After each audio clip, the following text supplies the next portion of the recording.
Intelligence system और where houses में पड़ा असला तबाह बर्बाद।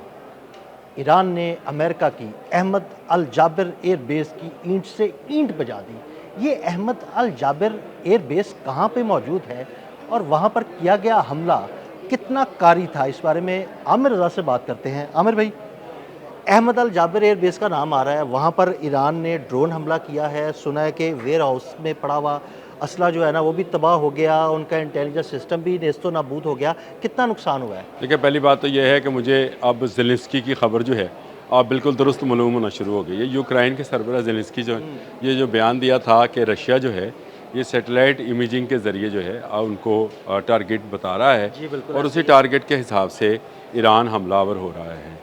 ये मुझे लगता है ये बिल्कुल ठीक रिपोर्ट थी। ज़ेलेंस्की की इतलात अमेरिका और इज़राइल से ज़्यादा बेहतर हैं कि रशिया जो है उसने उनको टारगेटिंग बता दी है कि आपने मरहलावार किन किन चीज़ों को बिल्कुल निशाना बनाना है। देखें, सबसे पहले निशाना जो बनाया जा रहा था वो बनाया जा रहा था कि इनकी एयर स्ट्रिप्स को निशाना बनाया जाए। उसमें ज़्यादा जानी और माली नुकसान तो नहीं होता, लेकिन आपके जहाज़ों के उड़ने की जो है सलाहियत ख़त्म होती फ़िज़ाई ऑपरेशन जो है ना वो महदूद हो जाते महदूद हैं। हो जाते हैं। ये उसने काम करने के बाद उसने हमला शुरू किया। इनके radar systems, communication system, navigation systems, इन तमाम सिस्टम्स को निशाना बनाना शुरू किया।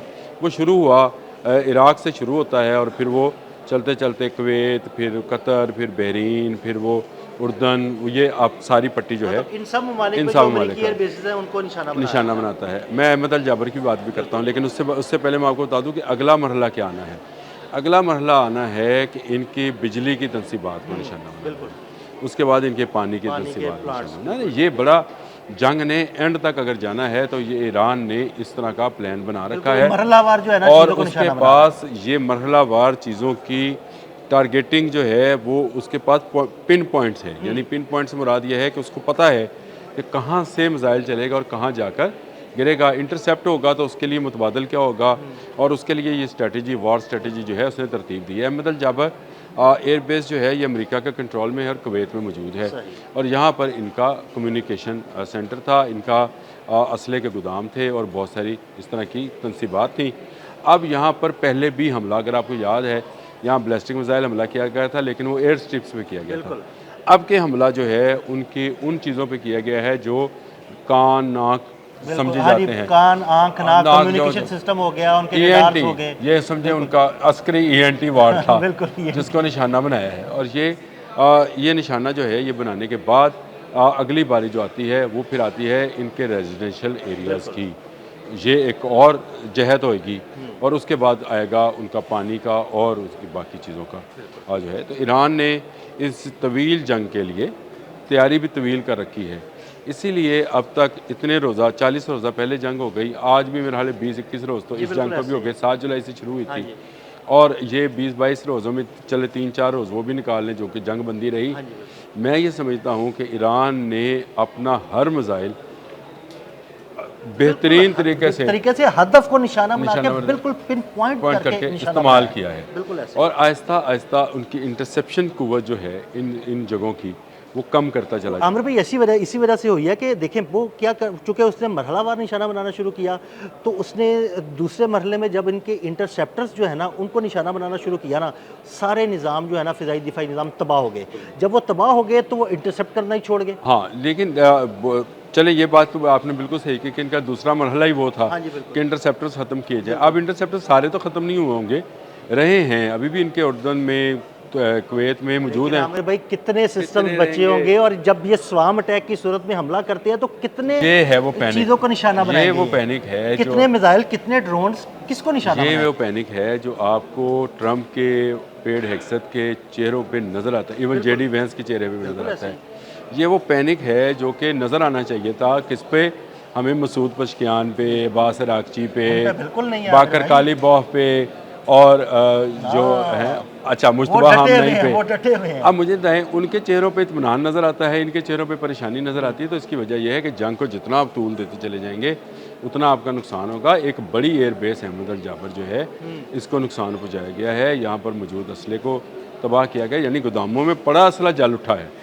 तो इससे मुराद ये है कि आप एक मिसाइल ने या एक बॉम्ब ने किसी जहाज़ में जाना है या किसी लॉन्चर पे लॉन्च होना है तो इसी गोदाम से होना है ना। हाँ जी बिल्कुल, वो गोदाम लेकिन में अगर पड़ा वो हुआ है, रहा ही वहाँ नहीं से है, वहाँ से उठा के ही फिट करेंगे ना। अगर अब वो अगर रहा- मौजूद ही नहीं है तो फिर क्या होगा? क्या होगा? तो इसका मतलब ये है कि इनको आहिस्ता आहिस्ता ये एहसास होगा और फिर ये दोबारा जंग बंदी की, अमन की, सुलह की बातें करेंगे। आमिर भाई दरमियान में ये 10 रोज़, करते हैं ना, 15 देखिए रोज़। दरमियान में 2-3 की थी, वो भी इसी वजह से की थी कि इनके पास जो है ना, ये लग रहा था शायद हमारे इंटरसेप्टर्स कम हो रहे हैं, असला कम हो रहा है, हमारी ताकत कम हो रही है, तो हम उसे इकट्ठा कर ले, इसलिए थोड़े दिन की जंग और बंदी ईरान कर लें। एक अच्छी स्ट्रेटजी के तहत अपनी चीज़ों को बढ़ाता चला जा रहा है। यानी वो अपने बैलिस्टिक मिसाइल जब तक इसका कोई तोड़ नहीं निकालते अमेरिका, वो नए बैलिस्टिक मिसाइल बना ले चुका बनाता जा होगा। रहा है और ज़ेर ज़मीन और शहरों में ज़मीन उनकी प्रोडक्शन जारी है। वो प्रोडक्शन जो है ड्रोन्स की हो या मिसाइल्स की हो, वो उसको कुव्वत फराहम कर रहे हैं। ये बड़ा खाम ख्याली है अमेरिकन की कि वो ईरान को इस तरह से फ़तह कर लेंगे। देखिए उनके अपने सदर ने कहा कि ईरान को ज़ोर ज़बरदस्ती से फ़तह नहीं किया जा सकता, ऐसे ही है। मुआहदा किया जा सकता है। ये एक ऐसी फ्रस्ट्रेशन थी और ये फ्रस्ट्रेशन उसकी थी नेतन्याहू के आने से पहले। जैसे ही नेतन्याहू दाखिल हुआ और उसने शायद इसको हिप्नोटाइज़ कर रखा है, मुझे समझ नहीं आती है, या उसको ब्लैकमेल करता है। अब हम तो पंजाबी में उसको यही कहते हैं, लेकिन चलें अंग्रेज़ी में कह लें तो शायद वो चीज़ें कि उसको क्या ब्लैकमेल किया है कि जैसे ही नेतन्याहू उतरा तो अमेरिका ने जो है सेंटकॉम ने हमलों का ऐलान कर दिया और कहा ये ट्रंप के कहने पे हमले हो रहे हैं। असल में हकीकत यही है कि ये अमेरिका के लिए एक डरावना ख्वाब बनता चला जा रहा है और आहिस्ता आहिस्ता जिस तरह रशिया चाह रहा है, जिस तरह चीन चाहता है, जिस तरह शुमाली कोरिया चाह रहा है, अमेरिका इस जंग के अंदर ज़्यादा से ज़्यादा इन्वॉल्व होता चला जा रहा है फंस रहा है, वो फंस रहा है, निकलने ही नहीं दे रही है तीनों इस ममालिक जंग उसको। में फंसते चले जाएगा क्योंकि देखें उसकी सप्लाई लाइन जो है वो मौजूद है। कैस्पियन सी से उसको सप्लाई लाइन उसकी टूटी नहीं है। टूटी नहीं है और एक और, हरकत की चीन थी के साथ उसने, यूक्रेन ने एक हरकत की थी, एक शिप को निशाना बनाया था, उसके बाद ईरान ने सिर्फ एक ही धमकी दी है तो यूक्रेन जो है ना वो मिनतो बैठ तरलों पे गया। आ गया ना, बिल्कुल मिनतो तरलों पे। मिनतो तरलों पे आ गया था। लेकिन ये बात आप समझें कि इस वक्त बिल्कुल वही सिचुएशन है जो किसी ज़माने में रशिया की हुई थी और रशिया टूट रहा था। मैं आज आपको दोबारा से प्रेडिक्ट, मैंने ये 2 माह पहले का एक व्लॉग निकाले, मैंने आपसे कहा था अमेरिकन रियासतें टूट जाएंगी, ईरान नहीं टूटेगा। और आपको नज़र आएगा कि अमेरिका की जो अमीर स्टेट्स हैं वो एक तरफ हो जाएंगी और जो कम पैसे वाली या कम टैक्सेस वाली स्टेट्स हैं वो एक तरफ हो जाएंगी।